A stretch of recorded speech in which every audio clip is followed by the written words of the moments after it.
నమస్తే welcome to వీటీ news. ముందుగా headlines. ఘనంగా ముగిసిన శ్రీకాళహస్తి ద్రౌపది సమేత ధర్మరాజుల స్వామివారి వార్షికోత్సవాలు. శాస్త్రోక్తంగా ధ్వజ అవరోహణ. తొట్టంబేడు మండలం బసవయ్యపాలెం పంచాయతీ సచివాలయంలో ఆధార్ కార్డు కేంద్రాన్ని ప్రారంభించిన ఎంపీడీఓ ప్రవీణ్. ఆధార్ కార్డులలో లోపాలు సరిదిద్దుకోవాలని ప్రజలకు సూచన. కేంద్ర బడ్జెట్ పై బీజేపీ హర్షం. ఏపీకి నిధుల కేటాయింపును స్వాగతించిన బీజేపీ నేత కోలా ఆనంద్. ఆహార నాణ్యతపై టీటీడీ దృష్టి. తిరుమలలో హోటల్పై ఈవో తనిఖీలు. లడ్డు నాణ్యత లోపాలపై టీటీడీఓ శ్యామలరావు సీరియస్. నాణ్యత లేని సరఫరాపై ఓ కంపెనీకి షోకస్ నోటీసు జారీ.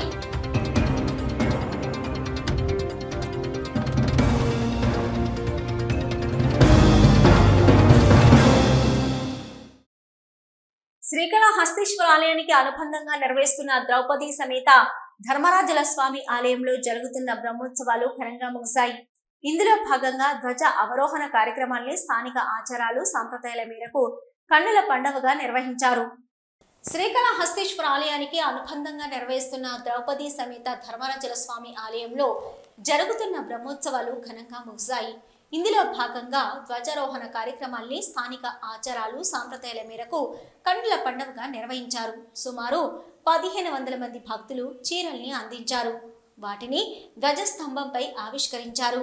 వాటిని సోమవారం ధ్వజ అవరోహణం జరిపారు. భక్తులు సమర్పించిన చీరల్ని తీసుకోవచ్చు. ఆలయం వద్ద 101 మంది కౌరవుల పేరుతో పిండ ప్రదానం చేశారు.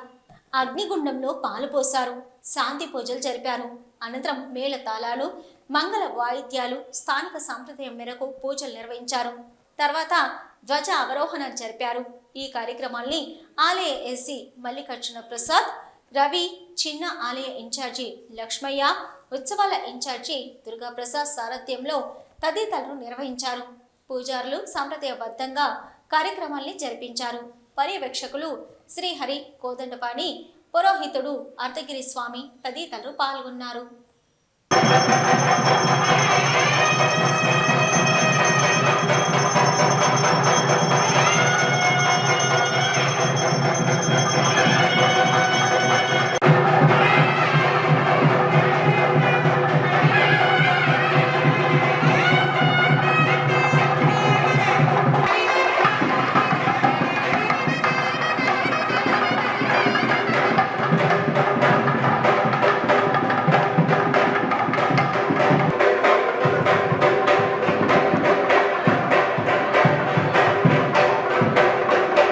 శ్రీకాళహస్తి నియోజకవర్గం తొట్టంబేడు మండలం బసవయ్యపాలెం పంచాయతీలోని సచివాలయంలో ఆధార్ కార్డు కేంద్రాన్ని మండలం ఎంపీడీఓ హైజాక్ ప్రవీణ్ లాంఛనంగా ప్రారంభించారు. అనంతరం గ్రామస్తులు తమ ఆధార్ కార్డులోని లోపాలను సరిదిద్దుకుంటూ తమ ఆధార్ కార్డులను నమోదు చేసుకుంటున్నారు. శ్రీకాళహస్తి నియోజకవర్గం తొట్టంబేడు మండలం బసవయ్యపాలెం పంచాయతీలోని సచివాలయంలో ఆధార్ కార్డు కేంద్రాన్ని మండలం ఎంపీడీఓ హైజాక్ ప్రవీణ్ లాంఛనంగా ప్రారంభించారు. అనంతరం గ్రామస్తులు తమ ఆధార్ కార్డులోని లోపాలను సరిదిద్దుకుంటూ తమ ఆధార్ కార్డులను నమోదు చేసుకుంటున్నారు.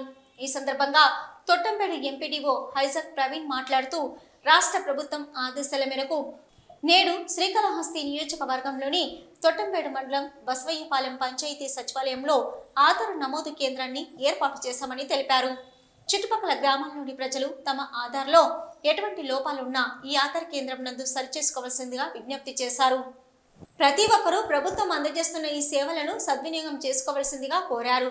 గ్రామస్తులు మాట్లాడుతూ తమ పంచాయతీ నందు నేడు ప్రభుత్వం ఆధార్ కేంద్రం సెంటర్ను ఏర్పాటు చేయడం సంతోషంగా ఉందని, తమ ఆధార్ కార్డులో ఉన్న లోపాలను సరిచేసుకోవడం వల్ల తమకు ప్రభుత్వం నుంచి వచ్చే పథకాలు అందుతాయని, ఇక్కడ ఆధార్ కేంద్రాన్ని ఏర్పాటు చేసినందుకు ప్రభుత్వానికి ధన్యవాదాలు తెలియజేశారు.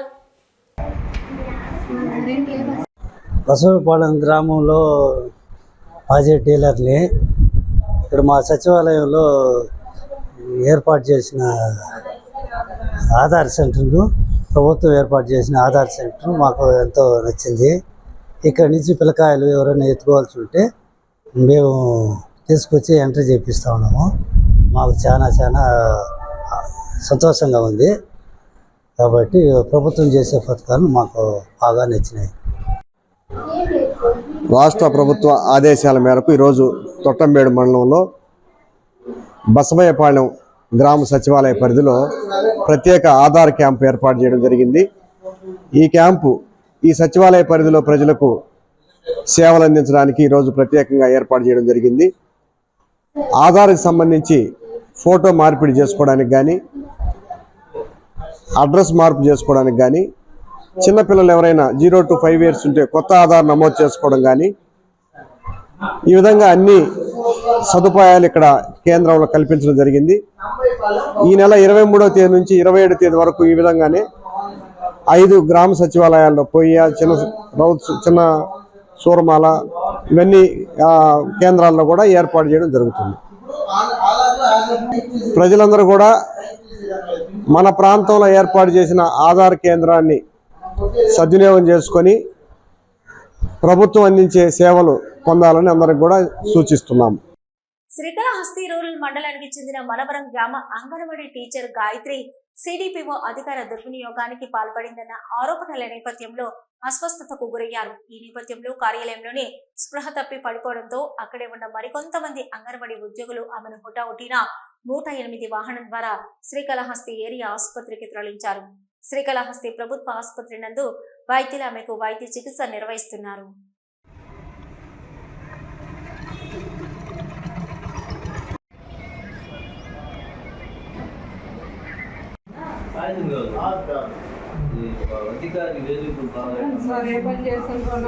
ఏం జరిగింది గాయత్రి? కొంచెం ఊపిరాడు మీరు వదిలేండి.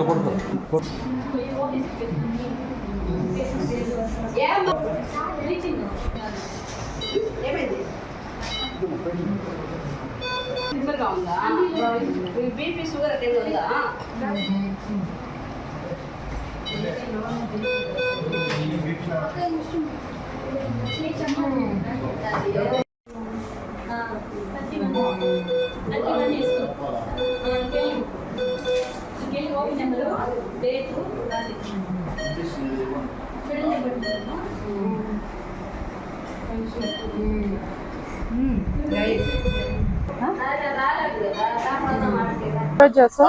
మాది మన్నవరం. నెల రోజుల నుంచి సిడిపిఓ మేడం తెలుగుదేశం వాళ్ళు అమ్మాయిని టార్చర్ పెడుతున్నారు సార్. అమ్మాయి అంగన్వాడీ టీచరు. ఆ టార్చర్ తట్టుకోలేక ఈరోజు సిడిపిఓ వల్ల అమ్మాయి స్ట్రోక్ లాగా వచ్చి పడిపోయింది సార్. ఆమెను అంబులెన్స్లో తీసుకొని వచ్చాము. మేము ఇబ్బంది పడుతూనే ఉంది నెల నుంచి. మమ్మల్ని అన్ని ఇబ్బందులు పెడుతున్నారు వాళ్ళు. సిడిపిఓ మేడం ఈరోజు రాకుండా ఉండుంటే అమ్మాయి బాగానే ఉండేది. ఆవిడ వల్ల ఈరోజు అంత ఇబ్బంది పడిపోయింది సార్. మాట్లాడలేదు సార్. ఆమె వచ్చి అక్కడ స్కూల్లో వచ్చిన్నారు, గర్భవతి ఉంది, చిన్న పాప వాళ్ళు ఉన్నారు, వాళ్ళతో మాట్లాడుకునే ఫైల్ మీద సంతకం చేసి రిపోర్ట్ రాసి ఇచ్చేసి వచ్చేసింది. ఊర్లోకి వచ్చింది. ఉండే వాళ్ళని ఎవరితో మాట్లాడుకుని అటు సైడ్కి వెళ్ళి టీడీపీ వాళ్ళతో ఒక 2-3 ఇళ్ళ వాళ్ళతో మాట్లాడేసి అట్టే వచ్చేసింది సార్. అసలు ఎవరిని విచారించదు, మాట్లాడదు. అమ్మాయి కరెక్ట్గా డ్యూటీ అమ్మాయి ప్రకారం టైం ప్రకారం చేస్తుంది. ఊర్లో ఇల్లు ఉంది, అన్నీ ఉన్నాయి, కానీ ఆ ఊరు కాదు మీది, బయట నుంచి వచ్చేస్తున్నారు అని చెప్పి అమ్మాయి మీద ఒత్తిడి పెట్టున్నారు సార్. అదే జరిగింది. శ్రీకాళహస్తి మండలము ఒకవేళ వైఎస్ఆర్సీపీ నాయకులము తెలుగుదేశం వచ్చిందని మరుసటి రోజు నుంచి గందరగోళాలు చేస్తాం. ఊర్లన్నీ నాశనం చేయటం, అందరిని ఎగదొలేయటం, ప్రతి సూరి టార్చర్ భరాయించుకోలేక వచ్చేసింది. పోతే ఆడవాళ్ళు పంపించేస్తారు, మీరు పోనమ్మా మగవాళ్ళు పోకూడదని ఆడవాళ్ళని ఎగదోలేసేది. ప్రతిరోజు ఆ పని చేస్తూ ఉన్నారు. ఆమె మొన్న నెమో ఇచ్చింది. నెమో ఎందుకు ఇచ్చాం మేడం అంటే కూడా ఆమె సమాధానం చెప్పాలి. సిడిపో ఇచ్చింది ఈ అమ్మాయికి, గాయత్రికి. మాకెందుకు మేము ఇచ్చాం, మేమే ఒకరోజైనా రాకుంటున్నాము, ప్రతిరోజు వస్తున్నాం కదా అని ఆ అమ్మాయి అడిగింది. మా పై నుంచి టీడీపీ వాళ్ళు ప్రెజర్ చేస్తారు, మేము తట్టుకోలేక వస్తున్నాము అని చెప్పింది. అది వచ్చి మాస్క్ వచ్చి వేపిస్తున్నారు. ఈ పొద్దు ఆమె వచ్చింది. మళ్ళీ బాలింతల తల్లిదండ్రులు అట్టున్నారు, పిల్లల జిల్లా అందరూ ఉన్నారు. వాళ్ళని అడకనే ఊళ్ళో 4 ఇళ్ళలో ఎత్తిచ్చి మాట్లాడేసి వాళ్ళు చెప్పింది తినేసి చక్క వచ్చేసింది. అది ఇప్పుడు ఈ సిడిపో వల్ల జరిగింది. ఈ పొద్దు మన్నవరం విజిట్ పోయినారు. ఈరోజే కాదు, గత నెల రోజులుగా మన్నవరంలో ఉన్నటువంటి అంగన్వాడీ వర్కర్ గాయత్రిని నువ్వు రిజైన్ చేయాలి, నువ్వు సరిగా పనిచేయడం లేదు అని చెప్పేసి అవాస్తవాలు చెప్పి అక్కడ స్థానికులు, పిల్లల తల్లిదండ్రులు వాళ్ళంతా కూడా లేదు కరెక్ట్గానే అమ్మాయి డ్యూటీ చేస్తూ ఉందని చెప్తున్నప్పటికీ కూడా అలా కాదని చెప్పి మాకు పైనుంచి ఒత్తిడులు ఉన్నాయని చెప్పి మొత్తం ఈ అమ్మాయిని తొలగించాలి, ఎందుకనంటే వీళ్ళ కుటుంబం రాజకీయంగా వైసీపీ, వీళ్ళ భర్త వైసీపీకి క్యాన్వాస్ చేశాడని ఈ అమ్మాయి మీద తొలగించేసి తెలుగుదేశం వాళ్ళు పెట్టుకోవాలని ఈ అమ్మాయి మీద నెల రోజులుగా ఈ వేధింపులు జరుగుతూ ఉన్నాయి. ఈ మధ్య ఒక 10 రోజుల క్రితం మెమో కూడా ఇచ్చింది. మెమోకి ఈ వర్కరు గాయత్రి సమాధానాలు కూడా ఇచ్చింది. ఇచ్చిన తర్వాత మొత్తం ఈ యొక్క మన్నవరంలో ఉన్న అంగన్వాడీ వర్కర్పై టార్గెట్ పెట్టుకొని సిడిపో గారు ఈ మీద మానసికంగా రాజకీయ వేధింపులు చేయడం వల్ల ఈరోజు గాయత్రికి అనారోగ్య పాలైపోయి ఫిట్స్ వచ్చేసి ఈరోజు హాస్పిటల్ పాలైంది. ఏమే కాదు, ఈరోజు కాళహస్తి నియోజకవర్గంలో అంగన్వాడీ వర్కర్లు, సంఘమిత్రులు, అదేవిధంగా ఆశా వర్కర్లు దాదాపు 60-70 మంది మీద ఈ విధంగా రాజకీయ వేధింపులు కొనసాగుతూ ఉన్నాయి. మేము నిన్న కలెక్టర్ గారిని కలిసి అక్కడ ధర్నా చేసి కలెక్టర్ గారికి కూడా చెప్పాం. కలెక్టర్ గారు ఏం చెప్పారంటే వాళ్ళందరికీ కూడా ఇంటర్వ్యూలు జరిపి అపాయింట్మెంట్లు ఇచ్చి దాదాపు వాళ్ళు ఏదైనా తప్పులు చేస్తే వాళ్ళ మీద చట్టపరంగా మేము మెమోలు ఇచ్చి చర్యలు తీసుకుంటాం తప్ప స్థానికంగా ఉండే రాజకీయ నాయకులు వీళ్ళ మీద స్కీమ్ వర్కర్ల పైన ఏ విధమైనటువంటి రాజకీయ ఒత్తిళ్లు చేయకూడదు, అది చట్ట ప్రకారం నేరము. ఆ విధంగా ఏదైనా ఉంటే ఇవ్వండి అన్నారు. రిటర్న్గానే మేము ఇచ్చాం నిన్న. కాబట్టి ఈరోజు స్కీమ్ వర్కర్ల పైన అధికార పార్టీ తెలుగుదేశం వాళ్ళు ఈ విధంగా రాజకీయ వేధింపులు చేయడం అనేది తగదు. మేము ఈ యొక్క రాజకీయ వేధింపులకి గురి చేస్తున్నటువంటి విధానాన్ని అధికార పార్టీలకి తలొగ్గి స్కీమ్ వర్కర్లను వేధించడం అనేది తగదు. లేకపోతే ఈ విధంగా ఇంత ఇబ్బంది ఎప్పుడూ లేదు. గత వైసీపీ కాలంలో కూడా దాదాపు ఒక సంవత్సరం రోజుల తర్వాత ఇట్లాంటి వేధింపులు స్టార్ట్ అయినాయి. కానీ ఇప్పుడు నెల తిరక్కనే మొత్తం ఈరోజు మా వాళ్ళని పెట్టుకోవాలా, మీరంతా వైసీపీ ఫ్యామిలీస్, మీరు రిజైన్ చేసేయండి, రిజైన్ చేస్తారా లేదా తప్పుడు కేసులు పెట్టమంటారా, రిజైన్ చేస్తారా లేదంటే మిమ్మల్ని లేనిపోని విధంగా వేధిస్తామని చెప్పి చెప్తున్నారు, బహిరంగానే చెప్తున్నారు. కాబట్టి ఇది మానుకోవాలని సుధీర్ రెడ్డి గారిని మేము కోరుతా ఉన్నాం. అంగన్వాడీ కార్యకర్త తీవ్ర అస్వస్థతకు గురై ఆసుపత్రి పాలైన ఘటన మంగళవారం తిరుపతి జిల్లా శ్రీకాళహస్తి మండలం మన్నవరం గ్రామంలో చోటు చేసుకుంది. ఆసుపత్రిలో చికిత్స పొందుతున్న అంగన్వాడీ కార్యకర్త గాయత్రిని సిఐటియు జిల్లా నాయకులు స్థానిక ఏరియా ఆసుపత్రిలో పరామర్శించారు. ఓ అంగన్వాడీ కార్యకర్త తీవ్ర అస్వస్థతకు గురై ఆసుపత్రి పాలైన ఘటన మంగళవారం తిరుపతి జిల్లా శ్రీకాళహస్తి మండలం మన్నవరం గ్రామంలో చోటు చేసుకుంది. ఆసుపత్రిలో చికిత్స పొందుతున్న అంగన్వాడీ కార్యకర్త గాయత్రిని సిఐటియు జిల్లా నాయకులు స్థానిక ఏరియా ఆసుపత్రిలో పరామర్శించారు. ఘటన జరిగిన తీరును అడిగి తెలుసుకున్నారు. తదనంతరం మీడియాతో సిఐటియు జిల్లా ఉపాధ్యక్షుడు అంగేరి పుల్లయ్య మాట్లాడుతూ గాయత్రి గత 4 ఏళ్లుగా నిబద్ధత కలిగిన అంగన్వాడీ కార్యకర్తగా సంపూర్ణ సేవలు అందిస్తుందని తెలిపారు. అయితే ప్రభుత్వం మారగానే ఆమెపై రాజకీయ వేధింపులు మొదలయ్యాయని, వాటికి శ్రీకాళహస్తి సిడిపిఓ మంతపాడుతూ ఒత్తిళ్లకు గురి చేసిందని విమర్శించారు. కార్యాలయానికి పిలిపించుకొని గాయత్రిని స్వచ్ఛందంగా రాజీనామా చేయాలంటూ హుకుం జారీ చేసిందని, లేకుంటే ఏదో ఒక రూపంలో నిన్ను తొలగించడం ఖాయమని బెదిరించినట్లు ఆరోపించారు. ఈ క్రమంలోనే ఎన్నడూ మన్నవరం వెళ్లని సిడిపిఓ నెల రోజుల వ్యవధిలోనే 2 సార్లు మన్నవరం అంగన్వాడీ కేంద్రాన్ని ఆకస్మిక తనిఖీ చేసిందని వెల్లడించారు. ఏ పార్టీ అధికారంలో ఉంటే ఆ పార్టీకి కొమ్ము కాసేలా వ్యవహరిస్తున్న సిడిపిఓ తీరు తీవ్ర ఆక్షేపణీయమని, ఆమెను వెంటనే సస్పెండ్ చేయాలని డిమాండ్ చేశారు. అదేవిధంగా శ్రీకాళహస్తి మండలంలోని ఎంపేడు అంగన్వాడీ కార్యకర్త సౌజన్యపై కూడా రాజకీయ వేధింపులు మొదలయ్యాయని, ఆమెను కూడా తొలగించేందుకు సిడిపిఓ కుట్రలు చేస్తుందని మండిపడ్డారు. అంగన్వాడీ పోస్టులు నామినేటెడ్ పోస్టులు కాదని, ప్రభుత్వం గెజిట్ నోటిఫికేషన్ ఇస్తేనే వారి అర్హతను బట్టి ఉద్యోగాలు పొందుతారని గుర్తు చేశారు. అలాంటప్పుడు ప్రభుత్వాలు మారినప్పుడల్లా ఆ పార్టీకి ఓటేశారు, ఈ పార్టీకి ఓటేశారు అంటూ అంగన్వాడీల మెడలపై తొలగింపు కత్తి పెట్టడం ఏంటని ప్రశ్నించారు. ప్రజాస్వామిక వ్యవస్థలో ఓటు ఎవరికైనా వేసుకునే హక్కు ఉందని, అయితే తమకు ఓటు వేయలేదన్న అక్కసుతో అధికార పార్టీ నాయకులు వేధింపు చర్యలకు పాల్పడడం సమంజసం కాదని సూచించారు. స్కీమ్ వర్కర్లపై ఇకనైనా రాజకీయ వేధింపులు మానుకుంటే సిఐటియు ఆధ్వర్యంలో ఆందోళనలను మరింత ఉధృతం చేస్తామని స్పష్టం చేశారు. సిఐటియు నాయకులు పెనగడం గురువయ్య, గంధం మణి తదితరులు పాల్గొన్నారు. కేంద్ర ఆర్థిక శాఖ మంత్రి నిర్మలా సీతారామన్ నేడు పార్లమెంట్లో బడ్జెట్ ప్రవేశపెట్టడంపై హర్షం వ్యక్తం చేస్తూ బీజేపీ రాష్ట్ర కార్యదర్శి కోలా ఆనంద్ కుమార్ విలేకరుల సమావేశం నిర్వహించారు. కేంద్ర బడ్జెట్ పై ప్రశంసలు కురిపించారు. బడ్జెట్ ప్రవేశపెట్టడంపై హర్షం వ్యక్తం చేస్తూ బీజేపీ రాష్ట్ర కార్యదర్శి కోలా ఆనంద్ కుమార్ విలేకరుల సమావేశం నిర్వహించారు. కేంద్ర బడ్జెట్ పై ప్రశంసలు కురిపించారు. ఈ సమావేశంలో పోలా ఆనంద్ కుమార్ మాట్లాడుతూ కేంద్ర బడ్జెట్లో ఏపీకి ప్రత్యేక సాయం ప్రకటించడం శుభ పరిణామం అన్నారు. ఆంధ్రప్రదేశ్ రాజధాని అమరావతి, జీవనాడి పోలవరం ప్రాజెక్టుల పూర్తి కోసం సంపూర్ణ సహకారం అందిస్తామని ప్రకటించిన కేంద్ర ప్రభుత్వానికి బడ్జెట్లో ఆంధ్రప్రదేశ్ పునర్నిర్మాణానికి 15,000 కోట్లు కేటాయించిందని తెలిపారు.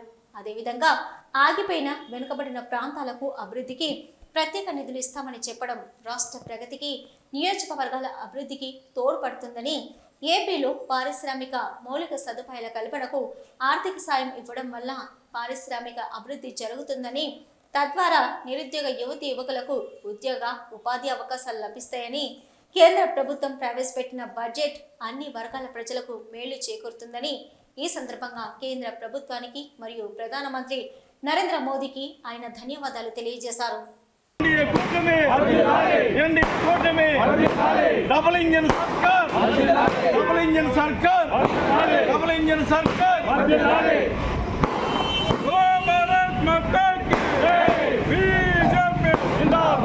కావచ్చు. చెన్నై, బెంగళూరు కూడా మన రాష్ట్రంలో చిత్తూరు జిల్లాలో ప్రవేశించి మరి చెన్నై కారిడార్ కూడా పోతున్న పరిస్థితి అన్ని రకాలుగా అభివృద్ధి చెందే విషయంగా కూడా మనం చూసుకోవచ్చు. ఆదాయ పరిమితిని కూడా 3 లక్షలకు పెంచడం సంతోషదాయకం. వ్యవసాయము, గృహ నిర్మాణము, వైద్య, విద్య ఎన్ని రంగాలకి ప్రత్యేకమైనటువంటి ప్రాధాన్యతనిచ్చిన పరిస్థితి మనం చూస్తా ఉన్నాం. బంగారు, వెండి, ప్లాటినం వస్తువులపైన కస్టమ్స్ డ్యూటీని తగ్గించడం కూడా చాలా సంతోషదాయకం అని చెప్పి ఈ పత్రికా సమావేశం ద్వారా నేను తెలియజేసుకుంటున్నాను. రాయలసీమ, ఉత్తరాంధ్ర, ప్రకాశం జిల్లాలకు ప్రత్యేకంగా నిధులు కేటాయించడం చాలా సంతోషదాయకం. ఎందుకంటే రాయలసీమ వెనుకబడిన ప్రాంతం, ఉత్తరాంధ్ర, శ్రీకాకుళం, విజయనగరం, అదేవిధంగా ప్రకాశం జిల్లా కూడా వెనుకబడిన ప్రాంతంగా గుర్తించి ఈరోజు వారికి ప్రత్యేకమైనటువంటి నిధులు తీసుకురావడము, కేటాయించడం చాలా సంతోషంగా నేను భావిస్తా ఉన్నాం. కలియుగ ప్రత్యక్ష దైవం ఇలా వైకుంఠం తిరుమల శ్రీవారు స్వయం వ్యక్తంగా వెలిసిన ఈ దివ్యక్షేత్రాన్ని నిత్యం వేల మంది భక్తులు సందర్శిస్తారు. స్వామివారిని దర్శించి మొక్కులు చెల్లించుకుంటారు. తిరుమలలో అధునాతన సదుపాయాలతో స్వామివారి ప్రసాదంగా అన్న ప్రసాదాన్ని స్వీకరిస్తారు భక్తులు. ఇక తిరుమలకు వచ్చిన భక్తులు అన్న ప్రసాదంతో పాటుగా తిరుమలలో ఉన్న వివిధ హోటల్స్ లో ఆహారాన్ని భుజిస్తారు. తిరుమలకు వచ్చే ప్రతి భక్తులకు ఆరోగ్యకరమైన ఆహారాన్ని అందించాలని టీటీడీ కీలక నిర్ణయం తీసుకుంది. ఈ నిర్ణయంతో హోటళ్ల నిర్వహణలో విప్లవాత్మక మార్పులు తీసుకొచ్చేలా చర్యలు చేపట్టనుంది. నిత్యం భక్తులతో రద్దీగా ఉండే ప్రాంతం తిరుమల. రోడ్డు, నడక మార్గం గుండా రోజుకు 1,00,000కు పైగా భక్తులు తిరుమలకు చేరుకున్నారు. వచ్చే భక్తులంతా అన్నప్రసాదం స్వీకరిస్తారు అంటే కాదనే చెప్పాలి. ఒక్కపూట స్వామివారి పరమ పవిత్రమైన ప్రసాదమైన అన్నప్రసాదంను స్వీకరించి మిగిలిన సమయాల్లో తిరుమలలోని వివిధ హోటళ్లలో ఆహారం స్వీకరిస్తారు భక్తులు. తిరుమలలో 24/7 ఆహారం లభ్యమవుతుంది. తిరుమలకు వచ్చే భక్తులు ఎవరు ఆకలితో ఉండకూడదనే నేపథ్యంలో టీటీడీ ఈ నిర్ణయాన్ని తీసుకుంది. అన్నప్రసాదం రాత్రి 12 గంటలకు వితరణ సాగుతుంది. చిరు హోటల్స్ నుంచి 5 స్టార్ హోటల్స్ తలదన్నే రీతిలో పెద్ద పెద్ద హోటల్స్ తిరుమలలో దర్శనమిస్తాయి. చిరు వ్యాపారులు చిన్న షాపుల్లో ఫాస్ట్ ఫుడ్ సెంటర్స్ నడుపుతూ ఉంటారు. టీటీడీ నిర్ణయించిన ధరల పట్టికకు అనుగుణంగా ఇక్కడ ఫాస్ట్ ఫుడ్ లో ఆహారాన్ని భక్తులకు అందిస్తారు. ఇక తక్కువ ధర నుంచి గరిష్ట ధర వరకు వేలంబాట పాడి పెద్ద పెద్ద జనతా హోటల్స్ ను, క్యాటరింగ్ హోటల్స్ రంగంలో అనుభవం ఉన్న కొందరు టెండర్ దక్కించుకుంటారు. ఇలా ఫాస్ట్ ఫుడ్ నుంచి బడా హోటల్స్ నిర్వహణ సాగుతుంది. అధిక ధరలకు టెండర్లకు పాడుకొని హోటల్స్ కు హక్కు దక్కించుకొని భారీ అంగులతో హోటల్స్ రూపురేఖలు మార్చేస్తారు. ఇక బయట కన్నా 2 రెట్లు అధిక ధరలకు ఆహారాన్ని విక్రయిస్తారు. ఇవన్నీ పెద్ద విషయం కాకపోయినా పెద్ద హోటల్స్ లో వడ్డించే ఆహారం ఎంతవరకు నాణ్యమైనదని టీటీడీ ఈవో శ్యామలారావు పరీక్షించే ప్రయత్నం చేశారు. తిరుమలలోని భారీ హోటల్స్ లో ఆకస్మిక తనిఖీలు చేపట్టారు. శుచి, శుభ్రత, నాణ్యమైన ఆహారంపై విస్తృతంగా తనిఖీలు నిర్వహించారు. ఈ తనిఖీలలో తిరుమలలో పేరు మోసిన కొన్ని హోటల్స్ లో వ్యర్థమైన ఆహారాన్ని అందించడం గుర్తించారు. అసలు శుభ్రత లేని కిచెన్లను చూసి నివ్వెరపోయారు. మొదటిసారి లాస్ట్ వార్నింగ్ అంటూ అవకాశాన్ని ఇచ్చారు. పద్ధతి మారకుంటే హోటల్ సీజ్ చేయడం ఖాయమని హెచ్చరికలు జారీ చేశారు. దీంతో చాలా వరకు హోటల్స్ అన్ని శుచి శుభ్రత పాటించే విధంగా చర్యలు తీసుకున్నాయి. మరికొన్ని హోటల్స్ మాత్రం మాకేం కాదులే అనే రీతిలో వ్యవహరించాయి. మరోమారు హోటల్స్పై ఫుడ్ సేఫ్టీ అధికారులతో కలిసి టీటీడీ ఈవో శ్యామలరావు ఆకస్మిక తనిఖీలు చేపట్టారు. తిరుమలకు వచ్చే యాత్రికుల ఆరోగ్య భద్రతకు టీటీడీ పెద్దపీట వేస్తుందని ఈవో జె శ్యామలరావు స్పష్టం చేశారు. తిరుమలలోని కౌస్తుభం విశ్రాంతి భవనం సమీపంలో ఉన్న బాలాజీ భవన్ హోటల్ను ఫుడ్ సేఫ్టీ విభాగం అధికారుల బృందంతో కలిసి గురువారం ఆకస్మికంగా తనిఖీ చేశారు. ఆహార పదార్థాలు, ముడి సరుకుల నిల్వ, శుభ్రపరచడం తదితర పద్ధతులను పరిశీలించారు. బంగాళాదుంపలు, కాలీఫ్లవర్ మరియు కొన్ని కిరాణా సామాగ్రితో సహా చాలా కూరగాయలు కుళ్ళిపోయినట్లు వారు గుర్తించారు. పరిశుభ్రత, పారిశుద్ధ్య చర్యలు కూడా నాసిరకంగా ఉండడం గమనించారు. కొందరు భక్తులు తిరుమల హోటల్లో భోజనం చేసి అస్వస్థతకు గురయ్యారని యాత్రికుల నుంచి వరుసగా వచ్చిన ఈమెయిల్ల ఫిర్యాదుల నేపథ్యంలో తాను ఎఫ్ఎస్టీ బృందంతో కలిసి హోటల్ను ఆకస్మికంగా తనిఖీలు చేశామని చెప్పారు. హోటల్ నిర్వాహకులు ఆహార భద్రత నిబంధనలను పాటించడం లేదని, అపరిశుభ్రత పరిస్థితుల మధ్య హోటల్లో ఆహార పదార్థాలు తయారు చేస్తున్నట్లు తెలిపారు. తిరుమలలోని హోటళ్లు పరిశుభ్రమైన, రుచికరమైన ఆహార పదార్థాన్ని అందించాలనే లక్ష్యంతో భవిష్యత్తులో ఇలాంటి దాడులు మరిన్ని నిర్వహించనున్నట్లు తెలియజేశారు. హోటల్లోని తిను బండారాల తయారీలో నిబంధనలను ఉల్లంఘించినట్లు గుర్తిస్తే వారిపై కఠిన చర్యలు తీసుకుంటామని పునరుద్ఘాటించారు. హోటల్లో కుళ్ళిన కూరగాయలు, ముందు రోజు తయారు చేసిన ఆహారం, పలుమార్లు ఉపయోగించిన నూనె, ఎఫ్ఎస్డి నిబంధనలకు విరుద్ధంగా రంగు, రుచి పెంచే ముడి పదార్థాలను ఉపయోగిస్తున్నట్లు ఫుడ్ సేఫ్టీ అధికారి పూర్ణచంద్ర తెలిపారు. ఇక్కడ వంటగదిని వెంటనే మూసివేస్తామని, క్షుణ్ణంగా విచారణ జరిపిన తర్వాత హోటల్పై తగిన చర్యలు తీసుకుంటామని చెప్పారు. లైసెన్స్ ఫీజు సకాలంలో చెల్లించని కారణంగా తిరుమలలోని 9 పెద్ద హోటళ్లలో ఒక్కటైన కౌస్తుభం విశ్రాంతి భవనం సమీపంలోని బాలాజీ భవన్ హోటల్ లైసెన్సును టీటీడీ రద్దు చేసింది. ప్రస్తుతం హోటల్ చెల్లించవలసిన లైసెన్స్ ఫీజు 76,04,196. ఇందుకు సంబంధించి జూన్ నెలలో సదరు హోటల్కు తుది నోటీసులు జారీ చేసింది టీటీడీ. పలుమార్లు నోటీసులు జారీ చేసిన లైసెన్స్ ఫీజు చెల్లించినందుకు హోటల్ లైసెన్సులు రద్దు చేసి టీటీడీ, రెవెన్యూ, హెల్త్, విజిలెన్స్ అధికారులతో కూడిన టాస్క్ ఫోర్స్ బృందం గురువారం హోటల్ను స్వాధీనం చేసుకున్నారు. తనిఖీల అనంతరం ఈ పరిణామాలు చోటు చేసుకోవడంతో శుచి, శుభ్రత లేకుంటే ఏ హోటల్కైనా ఇదే పరిస్థితి ఎదురవుతుందని టీటీడీ చెప్పకనే చెప్పిందని స్థానికుల వాదన. తిరుమల లడ్డూ ప్రసాదం నాణ్యత పెంచే దిశగా అడుగులు వేస్తున్న టీటీడీ దీనికి సంబంధించి కీలక చర్యలు తీసుకుంది. లడ్డూ తయారీలో లోపాలను గుర్తించింది. టీటీడీకి నెయ్యి సరిపడా చేస్తున్న 5 కంపెనీలలో ఒక కంపెనీ నెయ్యికి నాణ్యత లేనట్లుగా గుర్తించింది. సదరు కంపెనీ కల్తీ నెయ్యిని సరఫరా చేస్తున్నారని టీటీడీ ఈవో శ్యామలరావు వెల్లడించారు. నెయ్యి నమూనాలను క్షుణ్ణంగా తనిఖీ చేసేందుకు national accreditation board for testing and calibration laboratory పంపినట్లుగా ఈవో వెల్లడించారు. పరీక్షలో ఒక నెయ్యి కంపెనీకి సంబంధించి లోపాలు ఉన్నట్లు గుర్తించినట్లు తెలిపారు.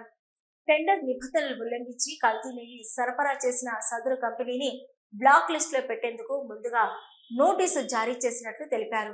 టీటీడీకి ముడి సరుకులు సరఫరా చేసేవారు నాణ్యత ప్రమాణాలు పాటించుకుంటే కఠిన చర్యలు తప్పవని హెచ్చరించారు. ఈ మేరకు తిరుమలలో నెయ్యి సేకరణ కమిటీ సభ్యులతో సమావేశమయ్యారు.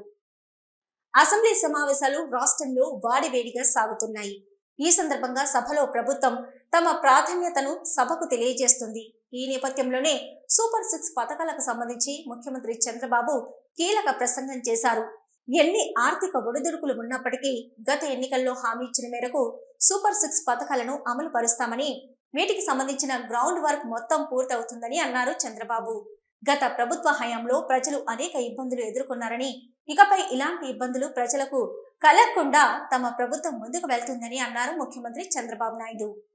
సూపర్ 6 కూడా చెప్పాం. ఆ సూపర్ 6 ఏదైతే మేము చెప్పామో తప్పకుండా అమలు చేయడానికి ముందుకు పోతామని మరొకసారి హామీ ఇస్తున్నాం. ఇప్పటికే 40 రోజులైంది. 40 రోజుల్లో మీరు చూస్తే అధ్యక్ష, మొదటి సంతకం 5 సంతకాల పైన పెట్టాను. ఒకటి మెగా డిఎస్సి ఏదైతే 16,350 ఉద్యోగాలకు సంతకం పెట్టాం. ప్రాసెస్ స్టార్ట్ అయింది. వీలైన తొందరలో ఒక పద్ధతి ప్రకారం అది పూర్తి చేసే బాధ్యత ఈ ప్రభుత్వాన్ని. అదే మరి పెన్షన్స్ ఏమాత్రం ఒక్క నిమిషం ఆలోచించకుండా 4,000 రూపాయలు, 3,000 రూపాయలు ఉండే పింఛన్ 4,000 రూపాయలు, ఎవరైతే ఫిజికల్లీ ఛాలెంజ్డ్ ఉన్నారో వాళ్ళందరికీ 3,000 నుంచి 6,000 రూపాయలు. అదే మేరకు ఒకేసారి ప్రతి ఒక్క ఇంటికి అసాధ్యమన్నారు సచివాలయ సిబ్బంది, పని చేయలేరని చెప్పారు. కానీ ఇది సాధ్యమని నిరూపించి ఒకే రోజు పెన్షన్లు ఇచ్చిన ఘనత కూడా ఈ ఎన్డీఏ ప్రభుత్వాన్ని. అది కూడా పూర్తి చేశాం. ప్రజలు తమకు ఇచ్చిన అవకాశాన్ని వారికి సేవ చేయడానికి ఉపయోగించుకోవాల్సిన అవసరం ఉందన్నారు ముఖ్యమంత్రి చంద్రబాబు. తాజాగా అసెంబ్లీలో మాట్లాడిన ముఖ్యమంత్రి ఎమ్మెల్యేలకు పలు సూచనలు చేశారు. ప్రజలు ఎక్కడ ఇబ్బంది పడే పరిస్థితులు తమ ప్రభుత్వంలో ఉండకూడదని, తాను రోడ్డుపై ప్రయాణం చేసేటప్పుడు కూడా ప్రజలు ఎవరికి ఇబ్బందులు లేకుండా చూసుకుంటానని అన్నారు చంద్రబాబు. ఈ విషయాన్ని ప్రజా ప్రతినిధులందరూ గుర్తుపెట్టుకుని హంగు ఆర్భాటాలు లేకుండా కార్యక్రమాల్లో పాల్గొంటూ ప్రజలకు ఇబ్బందులు లేకుండా చూడాలన్నారు ముఖ్యమంత్రి చంద్రబాబు. ఈ రోజు మేము చూస్తే, నేను ఇంత మునిపే పవన్ కళ్యాణ్ గారు కూడా ఒక మాట చెప్పారు, చాలా మంచి మాట కూడా. మనం ఎవ్వరం కూడా ఇక్కడ ఉండే ఎమ్మెల్యేలు అందరం కూడా గుర్తుపెట్టుకోవాల్సింది, ప్రజలు మనం ఇంత మురుమారిగా ఏదో పెత్తందారి వ్యవస్థ కాదు, మన ఇష్ట ప్రకారం మనం చేయడానికి. నేను అందుకనే మా వాళ్ళని చాలా స్పష్టంగా అడుగుతున్నా, ఇప్పుడు కూడా మళ్ళీ అపీల్ చేస్తున్నా పోలీసులు కూడా, నేను ఎక్కడైనా పోతే సెక్యూరిటీ కోసం ఒక్క నిమిషం మీరు ట్రాఫిక్ ఆపి పంపించండి. ఒకవేళ కాదు అంటే నేను కూడా ఒక 5 నిమిషాలు లేట్ అయినా పర్వాలేదు, నేను ఉంటాను తప్ప ముఖ్యమంత్రి వచ్చాడని హంగామా చేసి మళ్ళా పరదాలు కట్టడం, చెట్లు నరికేయడం, ఎక్కడికక్కడ రెడ్ కార్పెట్లు వేయడం, ఇవి ఎక్కడా చేయొద్దని విజ్ఞప్తి చేస్తున్నా. చెట్లు నరికేయడం, ఇంకో పక్కన షాపులు మూసేయడం, స్కూల్స్ మూసేయడం, ఆ స్కూల్ బస్సులన్నీ పంపించడం, హౌస్ అరెస్టులు చేయడం, అక్కడ పోతే అన్ని పార్టీ వాళ్ళని హౌస్ అరెస్టులు చేసి ఎవరిని రోడ్డు మీదకి రాకుండా చేయడం. ఏం పర్వాలేదు, నా మీద ఒక రాయి వేసినా భరించడానికి సిద్ధంగా ఉన్నా. ఆ భరింపు ప్రజా తీర్పుకు, ప్రజా ఒక రివోల్ట్కి దోహదం చేసే విధంగా చేస్తాను తప్ప భయపడే పరిస్థితి ఉండదు. కాబట్టి ఎవ్వరు కూడా అలాంటి చేయొద్దని చెప్పి కోరుతున్నా. పంచాయతీరాజ్ సంస్థలకు కేంద్ర ప్రభుత్వం ఇచ్చిన కేటాయింపులను గత ప్రభుత్వం దారి మళ్లించిన మాట వాస్తవమే అన్నారు పంచాయతీరాజ్ శాఖ మంత్రి పవన్ కళ్యాణ్. శాసన మండలి ప్రశ్నోత్తరాల సమయంలో అడిగిన ప్రశ్నలకు ఉప ముఖ్యమంత్రి పవన్ కళ్యాణ్ సమాధానాలు ఇచ్చారు. ఈ సందర్భంగా దాదాపు 1000 కోట్లకు పైగా పంచాయతీ నిధులు దారి మళ్లాయని, కొన్ని పంచాయతీలలో అవకతవకలు జరిగినట్లు కేంద్ర సంస్థలు గుర్తించాయన్నారు. వీటన్నింటిపైన సమగ్ర విచారణ జరుగుతుందని, ఇకపై తమ ప్రభుత్వం పంచాయతీ వ్యవస్థను మరింత బలోపేతం చేయడంపై దృష్టి పెడుతుందన్నారు ఉప ముఖ్యమంత్రి పవన్ కళ్యాణ్. శ్రీమతి పంచమర్తి అనురాధ గారు, సర్వశ్రీ దువ్వార రామారావు గారు, వి తిరుమల నాయుడు గారు, కంచర్ల శ్రీకాంత్ గారు, గౌరవ ఎమ్మెల్సీ వారు 3 ప్రశ్నలు అడిగారు అధ్యక్ష. పంచాయతీరాజ్ గ్రామీణాభివృద్ధి శాఖకు సంబంధించి వారు అడిగిన ప్రశ్నల్లో మొదటిది, పంచాయతీలకు విడుదల చేసిన 14 మరియు 15 ఆర్థిక సంఘం నిధుల్లో దాదాపు 9,000 కోట్లను ప్రభుత్వం దారి మళ్లించిన విషయం వాస్తవమేనా? రెండో ప్రశ్న, కేంద్ర ప్రభుత్వ అధికారులు కొన్ని పంచాయతీలను సందర్శించి కొన్ని అవకతవకల్ని ఎత్తి చూపడం కూడా వాస్తవమేనా? మూడో ప్రశ్న అయితే, ఒకవేళ వాస్తవం అయితే దాని మీద ఆ దానిపైన తీసుకున్న చర్యలు ఏమిటి? మొదటి ప్రశ్న అధ్యక్ష,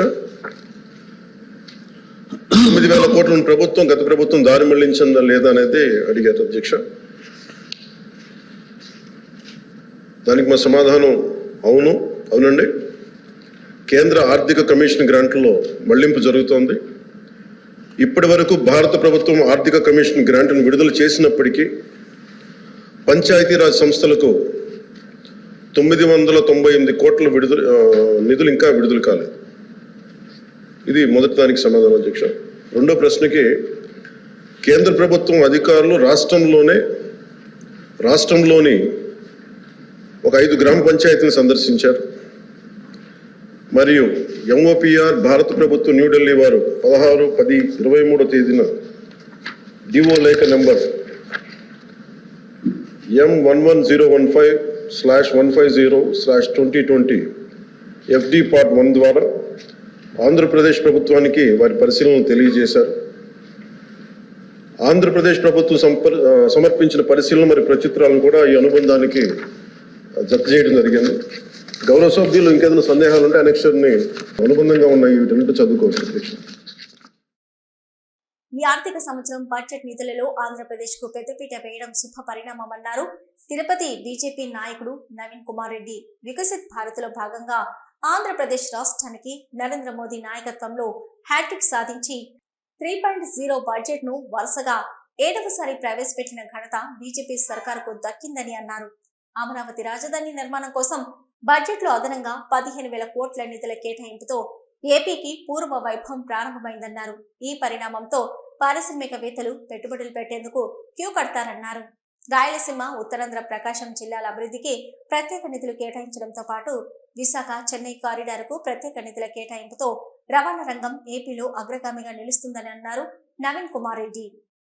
భారతదేశ ప్రధానిగా శ్రీ నరేంద్ర మోడీ గారు హ్యాట్రిక్ సాధించి చారిత్రాత్మకమైనటువంటి విజయంతో ఈరోజు 3.0 బడ్జెట్ ని పార్లమెంట్ లో ప్రవేశపెట్టడం జరిగింది. అందులో భాగంగా నిర్మలా సీతారామన్ గారు ఆర్థిక శాఖ మంత్రిగా 7వ బడ్జెట్ ని ప్రవేశపెడుతున్నారు. అందులో ప్రధానంగా ఆంధ్రప్రదేశ్ కి సంబంధించినటువంటి రాజధాని నిర్మాణానికి లైన్ క్లియర్ అయిపోయిందని చెప్పుకోవాలి. ఈరోజు అదనంగా అమరావతి రాజధాని నిర్మాణానికి 15,000 కోట్ల నిధులు కేటాయించడము, అదేవిధంగా పోలవరం ప్రాజెక్ట్ ని సకాలంలో పూర్తి చేస్తామని చెప్పి హామీ ఇవ్వడంతో పాటు ఈరోజు రాయలసీమ, ఉత్తరాంధ్ర, కోస్తా ప్రాంతానికి ప్రత్యేక నిధులు కూడా కేటాయించడం చాలా శుభపరిణామంగా భావిస్తున్నాము. ముఖ్యంగా నిరుద్యోగ యువత కోసం ప్రతి సంవత్సరం 1,00,000 మందికి 3% రుణాల వడ్డీతో వీళ్ళు మంజూరు చేస్తామని చెప్పి ప్రకటించడం నిరుద్యోగ యువతకు ఉన్నత ఉద్యోగాలు చదువుకునే అవకాశాలు కల్పించినట్లయింది. అదేవిధంగా విశాఖ, చెన్నై కారిడార్ కు ప్రత్యేక నిధులు కేటాయించడంతో పారిశ్రామిక రంగంలో ఏపీ అగ్రగామిగా నిలుస్తుందన్న దానిలో ఎటువంటి సందేహం లేదు. వీటి న్యూస్ ముగించే ముందు హెడ్లైన్స్ మరొకసారి. ఘనంగా ముగిసిన శ్రీకాళహస్తి ద్రౌపది సమేత ధర్మరాజుల స్వామివారి వార్షికోత్సవాలు, శాస్త్రోక్తంగా ధ్వజ అవరోహణ. తోటంబేడు మండలం బసవయ్యపాలెం పంచాయతీ సచివాలయంలో ఆధార్ కార్డు కేంద్రాన్ని ప్రారంభించిన ఎంపీడీఓ ప్రవీణ్. ఆధార్ కార్డులలో లోపాలు సరిదిద్దుకోవాలని ప్రజలకు సూచన. కేంద్ర బడ్జెట్ పై బీజేపీ హర్షం. ఏపీకి నిధుల కేటాయింపును స్వాగతించిన బీజేపీ నేత కోలా ఆనంద్. ఆహార నాణ్యతపై టీటీడీ దృష్టి. తిరుమలలో హోటల్పై ఈవో తనిఖీలు. లడ్డు నాణ్యత లోపాలపై టీటీడీఓ శ్యామలరావు సీరియస్. నాణ్యత లేని సరఫరాపై ఓ కంపెనీకి షోకస్ నోటీసు జారీ.